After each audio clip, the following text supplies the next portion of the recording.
Very good morning, children.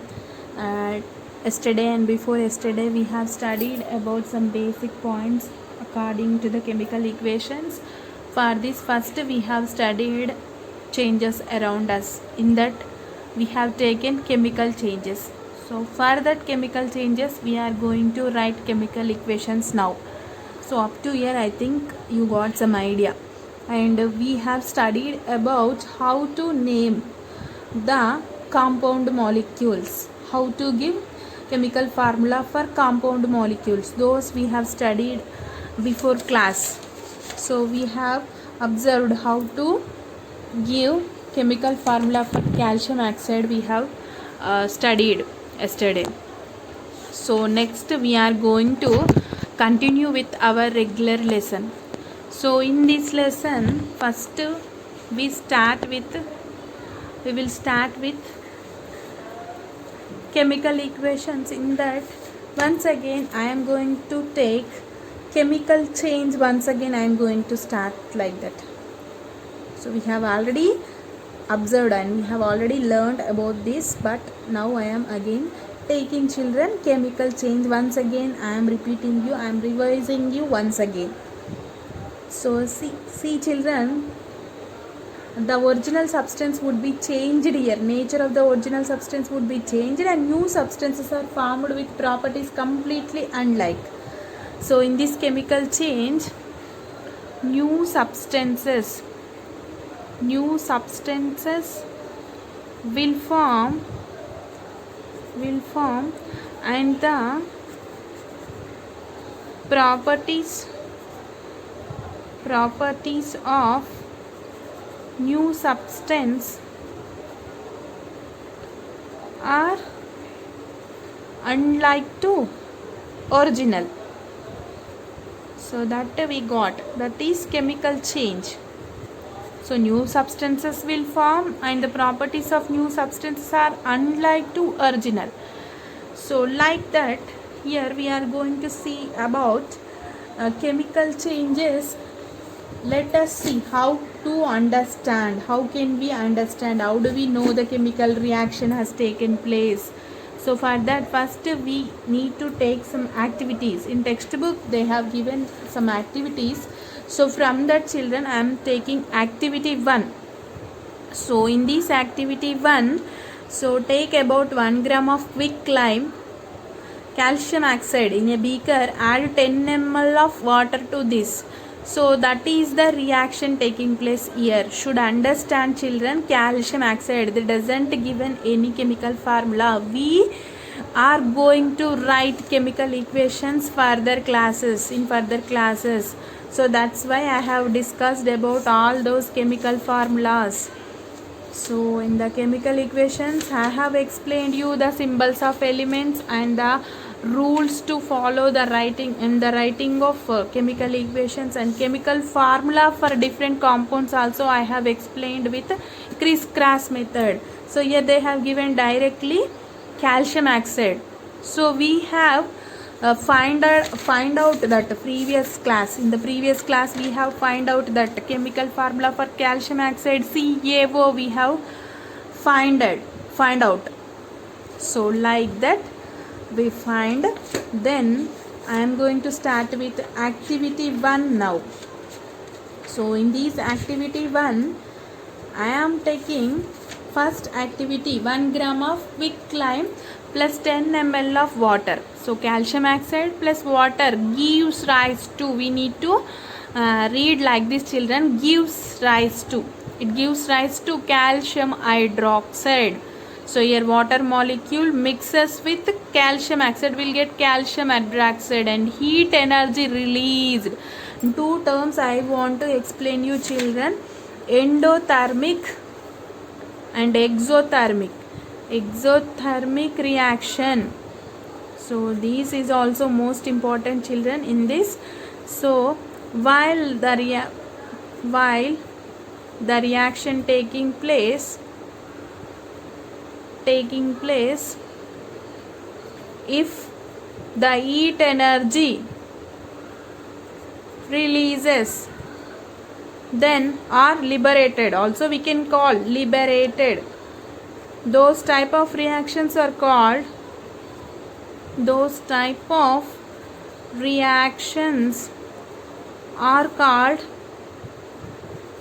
exothermic, children. Exothermic reactions.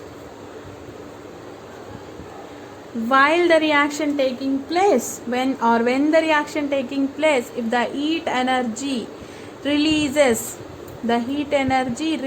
are liberated, those type of heat releases, then those are exothermic reactions. And coming to the endothermic reactions. So here I am taking endothermic reactions. The reaction in which the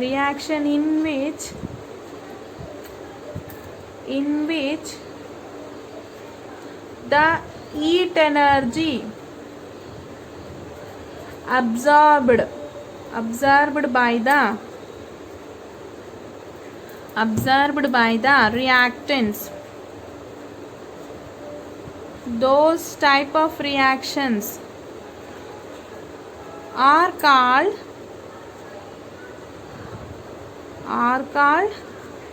endothermic reactions. I think you got the idea, children. The reaction in which heat energy liberates or released, that reactions are called exothermic, and in which reactions the heat energy absorbed by the reactants, those type of reactions are called endothermic reactions. So here we are discussing in the activity 1. So we got a colorless solution, calcium hydroxide, and if we test with litmus paper, I think you have studied in 7th and 8th classes about 7th class, especially acids and bases lesson about litmus papers, and these are indicators to identify which one is acid and which one is base. I think you got an idea. So phenolphthalein you know, methyl orange you know, these two are the indicators. So once again I am reminding you, children, phenolphthalein, so which gives with acids colorless solution. If we add phenolphthalein to acid, it will become like colorless. If we add phenolphthalein to bases, it become like pink color. It will changes to pink color. And coming to the methyl orange, if we add methyl orange to acids, it will become red color. Or else if we add methyl orange to bases, yellow. Remember these two, children. So don't get confused. We are studying from lower classes onwards, but again you are confused. You are having some confusion because of that is common for students. And phenolphthalein gives colorless solution with acids, and phenolphthalein gives pink color solution with bases, and methyl orange gives red color solution with acids and yellow color solution with bases. So, and one more thing, children, with litmus paper, red to blue, those are bases. If red litmus paper reacts with any solution and gives blue color, that is base, and blue to red, blue litmus paper will turn into red color, those solutions are acids. So remember this. Here we got calcium hydroxide. If we test with litmus paper, the red litmus paper turns into blue color. That's why here that calcium hydroxide is base. We can conclude that calcium hydroxide is base. So this is activity 1, children. So this is exothermic because heat energy released. So exothermic base solution we got, and red litmus paper, because why we are calling that one is base solution calcium hydroxide, red litmus paper turns into blue. So I have explained you, children, compound molecules chemical formula, how can we write. So here we are not writing now. The next explanation we are going to write chemical equations. At that time I will give you the further information about that and the uses of that compound molecules chemical formula in the next class. And next we are going to see activity 2. So here sodium sulfate. So they have given Na2SO4. So here also we can find out that Na2SO4 with the help of our yesterday's crisscross method. Sodium sulfate. Sodium sulfate. We know in the first step, write down the symbols for individual elements. Symbol sodium element, symbol Na we know, sulfate we know SO4. So this is the first step. In the next step we are going to find out which one is cation and which one is anion in this both. We know that Na plus cation and SO4 anion. That's why in the third step Na plus and SO4 minus, that we know. And in the next step here we are going to find the valency. For sodium valency, sodium electronic configuration 11. So sodium valency 1 we know.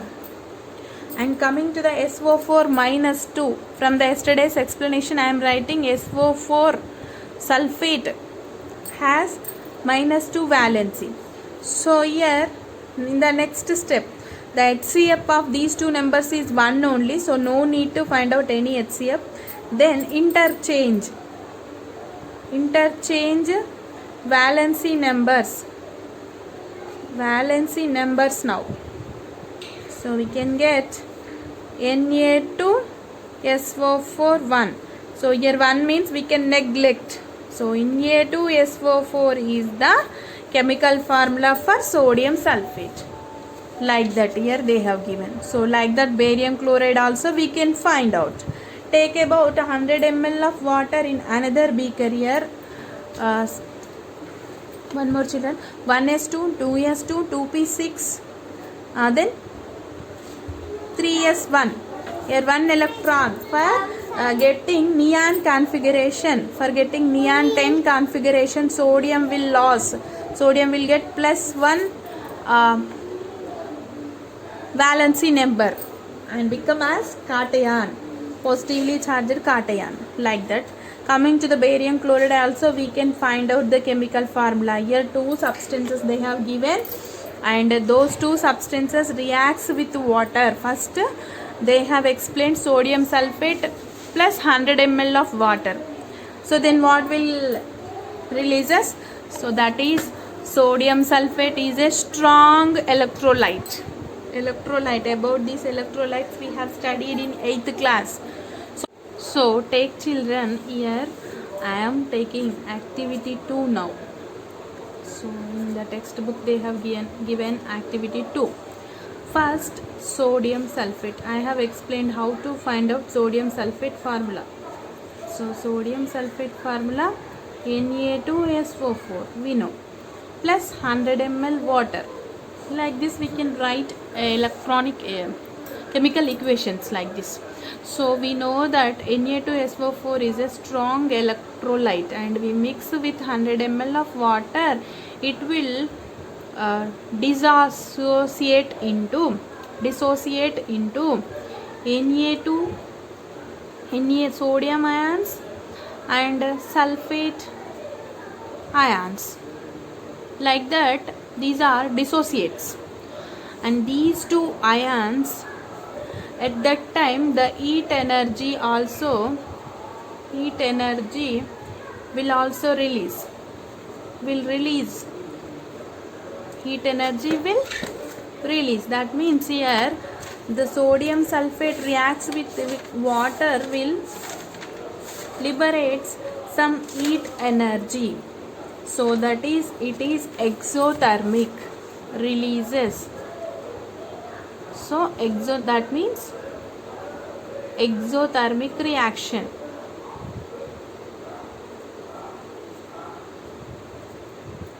So like this we can get. So it is a perfect electrolyte, strong electrolyte, and the dissociation will taking place, dissolves and dissociates. Next, coming to the barium chloride. In this barium chloride, we can also find out the formula like BaCl2. So here the valency of barium is +2 valency. So first barium chloride valency is +2, that's why here we'll get the formula BaCl2. So here valency +2 and here -1 means 2 chlorides. It will balances like that. So that's why we are getting BaCl2 as our criss-cross explanation. So see, let us see that also. So first step, write down the basic components or basic elements symbols first. Barium Ba and chlorine Cl. Then afterwards which one is cation and which one is anion. So Ba plus we know it is a cation and Cl minus anion. Why Ba is cation means barium. So barium atomic number. What is the barium atomic number, children?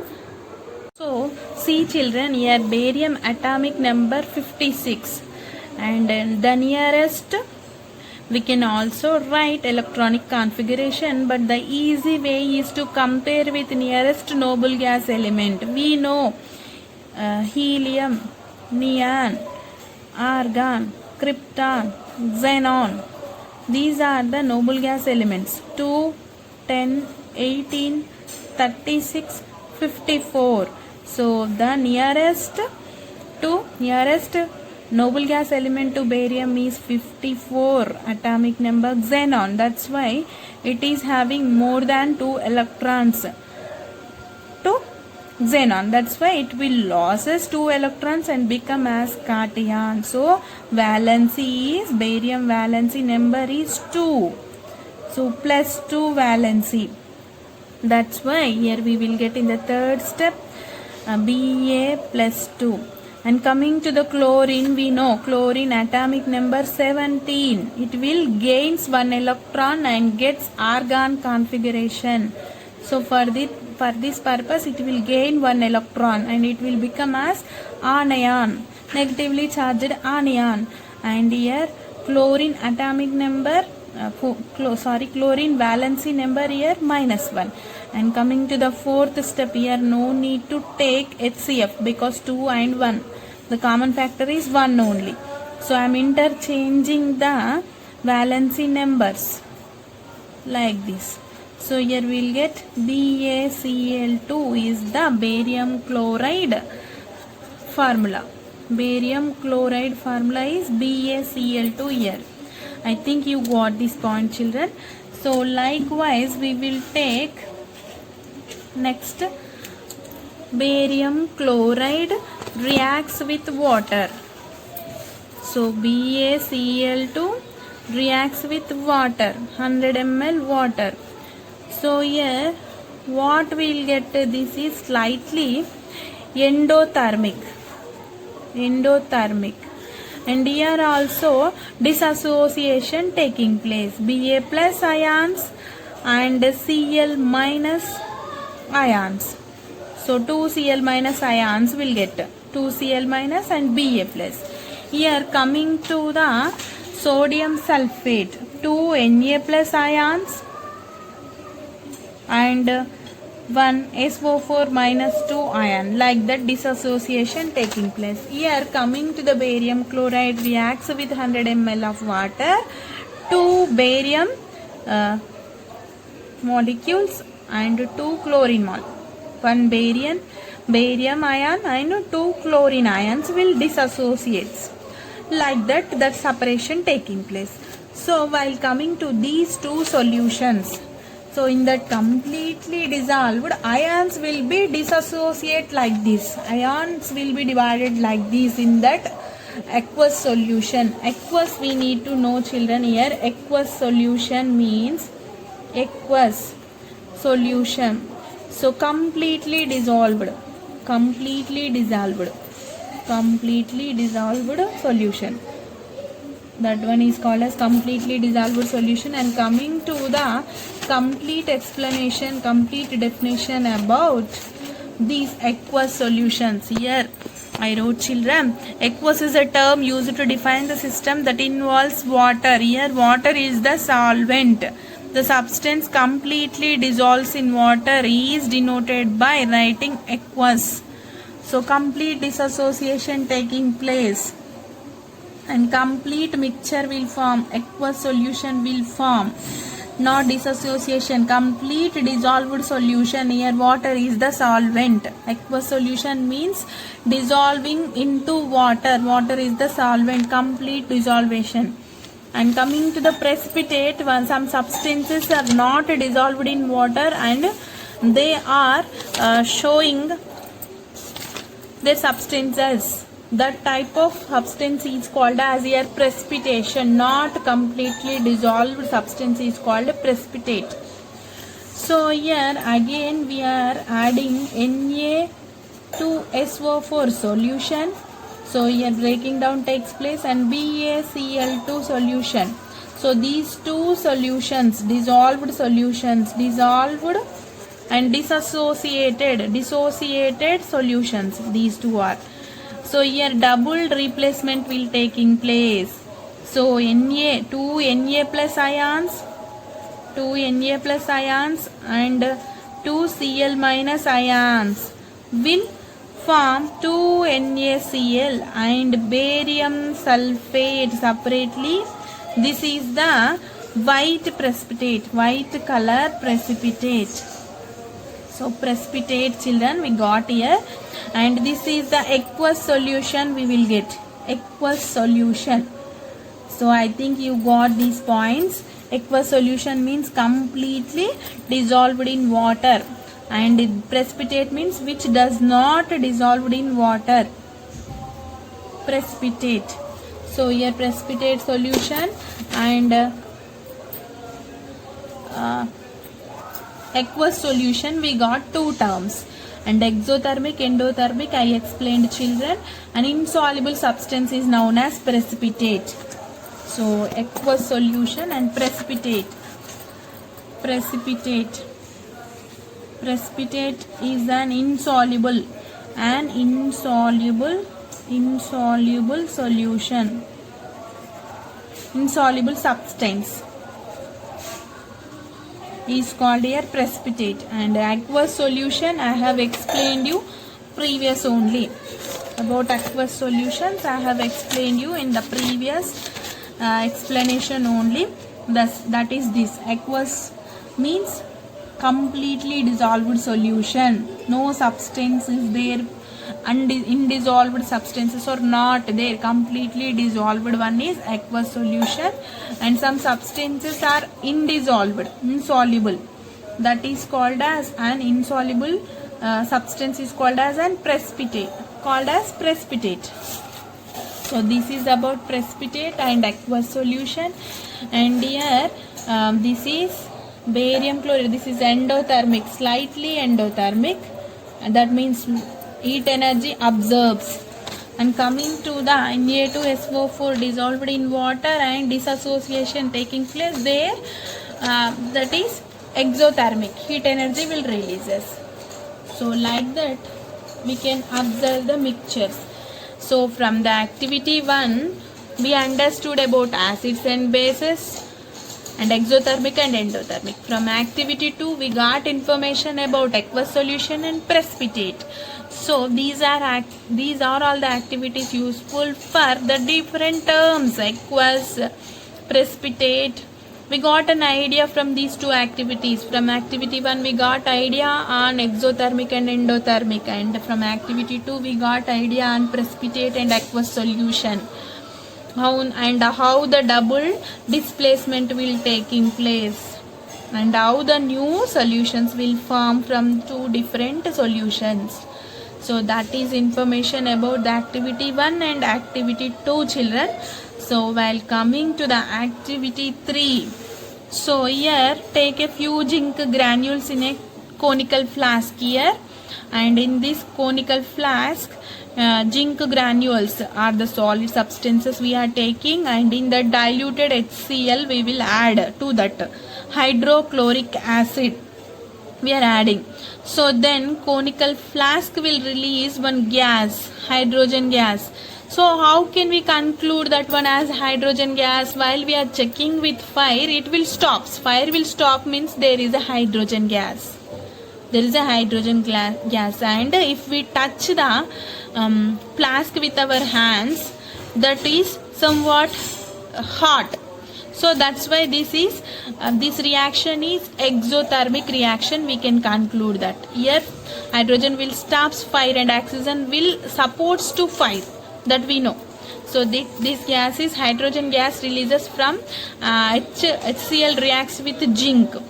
So here also we can write zinc granules, Zn plus HCl we are taking. So that's why we will get zinc chloride and hydrogen separately. So here we need to balance equations. So for this purpose, first we can understand. Now just I am roughly writing this chemical equation. This is not exact. This is not balanced. First we got an idea how to write chemical equations. Then only we can write chemical equations. After that, how to balance chemical equations we are going to study. With the help of chemical formulas, we can write chemical equations. That's why I have explained how to write chemical formula for compound molecules in the previous class. So now let us see chemical equations. I already told you children, left hand side we should write reactants and right hand side we should write products. So like this we can write chemical equations, and right side of the arrow products, left side of the arrow reactants. And reactants and product definition I have already told you. Reactants are the substances or solutions we are taking for chemical reaction as input, and the resultant substances or solutions are products that we are writing from right side of the arrow mark we are writing. So plus sign between them, because here we are adding two solutions or two substances, two chemical elements or compounds we are adding. That's why plus we are using. So on the right hand side also we will get outputs. So writing of the chemical equations we will see now. So from the activity 1 only I am writing now. So calcium oxide formula how to write we can know.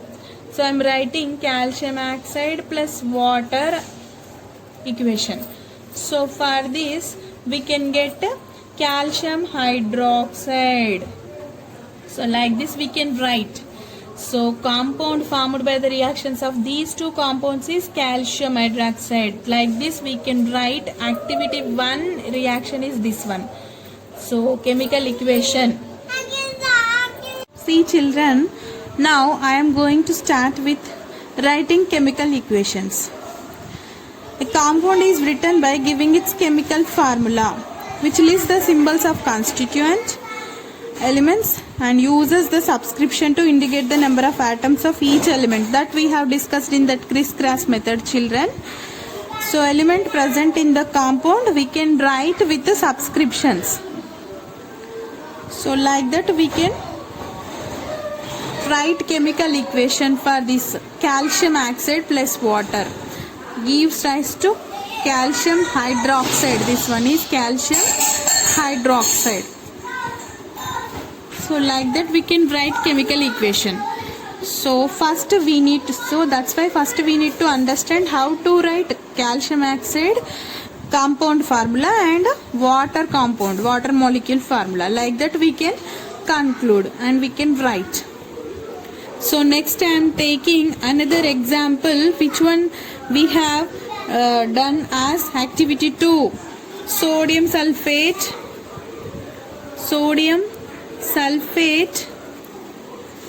reacts with barium chloride. So both I have explained how to write chemical formula for sodium sulfate and barium chloride. So here I am writing directly barium chloride. So sodium sulfate, Na2SO4 plus barium chloride. These are the two reactants I am taking. So and here double replacement will take place. So gives rise to here Na2 mixes with Cl2. So like that we'll get NaCl, 2 NaCl we'll get plus BaSO4. Double displacement will take place. BaSO4, barium sulfate. This is precipitate I told, and this is aqueous solution. So like that we will get. Further we can write chemical equations for a reaction like this. And coming to the zinc granules and third activity, this is about third activity, this is first activity, this is second and third activity, zinc and hydrogen chloride. Here the zinc chloride will forms ZnCl2 because here zinc chloride will get, zinc mixes with chlorine, zinc chloride we will get. Why I am writing here 2 as subscription? So that we know zinc and chloride. This is the first step. So just I am writing the chemical symbols. In the second step, zinc is cation and chlorine is anion, that we know. So see children, here we got for third activity I told zinc chloride we will get, and for that zinc chloride I am explaining here zinc is having +2 valency because this is the D block element and transition metal, and it always wants to get the valency of 2 become positive cation. So for that purpose, because this is the D block element and the electronic configuration for zinc is like this. So here this is the lowest energy level orbital, so that's why zinc want to leave these 2 electrons and become as positively charged cation. Like copper also like that. I will explain that copper sulfate example also with this crisscross method now. So here ZnCl2, that's why just interchange the valency numbers, then we will get zinc chloride formula like ZnCl2, and hydrogen gas will liberated in this equation, which one is the third activity in our lesson. So this is the information about writing chemical equations roughly children, and we cannot get the balanced equations here. So for that purpose first we need to balance, because here see zinc plus HCl, Zn plus HCl will give rise to ZnCl2. Here we have Cl2, so 2 chlorine atoms we have. So from the law of conservation of proportion, equal proportions and law of conservations of mass, we got a contradiction here. So for that purpose we need to balance this left hand side and right hand side atomic proportions. So from law of conservation of proportions, this is a contradiction, that's why we need to balance. So in the next class we are going to read about balancing chemical equations. So tomorrow we will see those children.